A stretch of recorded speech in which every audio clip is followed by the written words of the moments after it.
ಊರಲ್ಲಿ ಬದುಕೋದೇ ಬೇರೆ ಅಲ್ಲ. ಆ ಒಂದು ಮರ್ಯಾದೆ. ನಮ್ಮಣ್ಣ ಕೂಡ ನಮ್ಮ ಅಪ್ಪ ಅಮ್ಮ ಕೂಡ ತುಂಬ ರೆಸ್ಪೆಕ್ಟ್ ಮಾಡೋಕ್ಕೆ ಸ್ಟಾರ್ಟ್ ಮಾಡೋದು, ಒಂದು ಕೆಲಸ ಮಾಡೋಕ್ಕೆ ಸ್ಟಾರ್ಟ್ ಮಾಡಿದ್ಮೇಲೆ. ಯಾವುದೇ ಹೆಣ್ಮಕ್ಳಾದರೂ ನಂತರ ಧೈರ್ಯ ಮಾಡಿದರೆ ಏನೋ ಒಂದು ಆಗುತ್ತೆ ಅನ್ನೋದು. ನಂದು ಊರು ಬಂದ್ಬಿಟ್ಟು ಹಳೇಬೀಡು ಅಂತ, ಸೊ ಹಾಸನ್ ಡಿಸ್ಟ್ರಿಕ್ಟ್. ತುಂಬ ಕನಸುಗಳಿತ್ತು ಆಯ್ತಾ. ಬ್ಯಾಂಗ್ಳೂರಿಗೆ ಬಂದರೆ ಫುಲ್ ಫ್ರೀಡಮ್. ಏನು ಲೈಫ್ ಚೆನ್ನಾಗಿದೆಲ್ಲ, ನಾನು ಹೋಗ್ತಾ ಇದ್ದೀನಿ, ನನ್ನೊಂದು ಫ್ರೀಡಮ್ ಇದೆ. ನೀನು ಡಾಕ್ಟರು, CA, ಪ್ರೊಫೆಷ್ನಲ್ ಜಾಬ್ ಮಾಡಿದ್ರೆ ಮಾತ್ರ ನೀನು ಸಕ್ಸಸ್ಫುಲ್, ಇಲ್ಲ ಅಂದರೆ ನೀನು ಫೇಲ್ಯೂರ್ ಅನ್ನೋದನ್ನು ಚಿಕ್ಕದಿನ ನಮ್ಮ ತಲೆಯಲ್ಲಿ ತುಂಬಿರ್ತಾರೆ. ಸೊ ಅದನ್ನು ಹಿಡ್ಕೊಂಡು ಬಂದು ನಾವು ಅದನ್ನು ಫೇಲ್ಯೂರ್ ಅಂತ ಒಪ್ಕೋತೀವಿ ಆಯಿತಾ. ಸೊ ಅದು ನನಗೆ ಅವಾಗ ಆಗಿದ್ದು.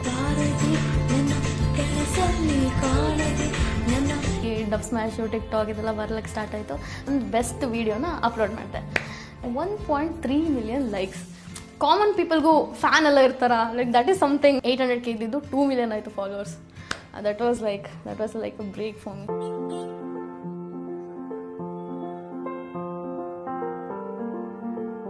ಸೊ ಸ್ಟಾರ್ಟಿಂಗಲ್ಲಿ ಕೆಲವು ಹೇಟ್ ಕಮೆಂಟ್ಸ್ ಬರ್ತಾ ಇತ್ತು. ಒಂದು ಹುಡುಗಿ ಅಂದ್ರೆ ಹೀಗೆ ಇರಬೇಕು, ಒಂದು ಡ್ರೆಸ್ಸಿಂಗ್ ಸೆನ್ಸ್ ಹೀಗೆ ಇರಬೇಕು ಅನ್ನೋದಿತ್ತು. ಕೆಲವು ಸಲ ಬೇಜಾರಾಗುತ್ತೆ ಆಯ್ತಾ, ಎಲ್ಲರನ್ನೂ ಮೆಚ್ಚಕ್ಕೆ ಆಗಲ್ಲ.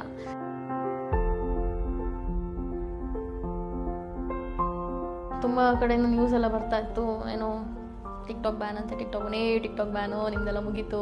That one day came where it got banned. ಮತ್ತು ಇನ್ಸ್ಟಾಗ್ರಾಮಲ್ಲಿ ವೀಡಿಯೋಸ್ ಮಾಡ್ಲಿಕ್ಕೆ ಸ್ಟಾರ್ಟ್ ಮಾಡಿದೆ. My life was good even with TikTok, even without TikTok. ನನಗೆ ಏನೊಂದು ಫೇಮ್ ಇದೆ ಇವತ್ತು, ನನ್ನ ಜನ ಏನು ನೋಡಿ ಗುರುತಿಸ್ತಾರೆ, ಅದು ನನಗೆ ಟಿಕ್ಟಾಕ್ ಕೊಟ್ಟಂಥ ಕೊಡುಗೆ. ನನಗೆ ಸ್ವಲ್ಪ ಕೋಪ, ಕಣ್ಣೀರು ಬೇಗ ಬರುತ್ತೆ. ಸೊ ಅದು ಸ್ವಲ್ಪ ಟೆನ್ಷನ್ ಇದೆ, ಹೇಗೆ ಹ್ಯಾಂಡಲ್ ಮಾಡ್ತೀನಿ ಅಂತ. ಮತ್ತು ಝೂಸನ್ನು ಬಿಟ್ಟಿರಬೇಕು. ನನಗೆ ಯಾರಾದರೂ ಶೋ ಆಫ್ ಮಾಡಿದ್ರೆ ಇಷ್ಟ ಆಗಲ್ಲ.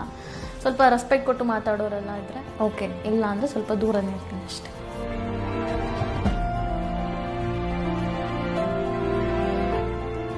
ನನ್ನ ಲೈಫ್ನ ನಾನು ಬದುಕ್ತಿದ್ದೀನಿ ಆಯಿತಾ. ಅವ್ರ ಲೈಫಿಗೆ ಹೋಗಿ ಅವ್ರಿಗೆ ಬುದ್ಧಿ ಹೇಳೋದು ಅದು ನನ್ನ ಜವಾಬ್ದಾರಿ ಇಲ್ಲ. ನನ್ನ ಲೈಫ್ನ ಬದುಕೋದು ನನ್ನ ಜವಾಬ್ದಾರಿ ಅಷ್ಟೇ. ದೃಷ್ಟಿಕೋನ ಹಾಗೆ ಇದ್ದರೆ ಸರಿ, ನೀವು ಹಾಗೆ ಅಂದ್ಕೊಳ್ಳಿ, ನಾವಿಲ್ಲೇ ಇದ್ವಿ ಅಷ್ಟೇ.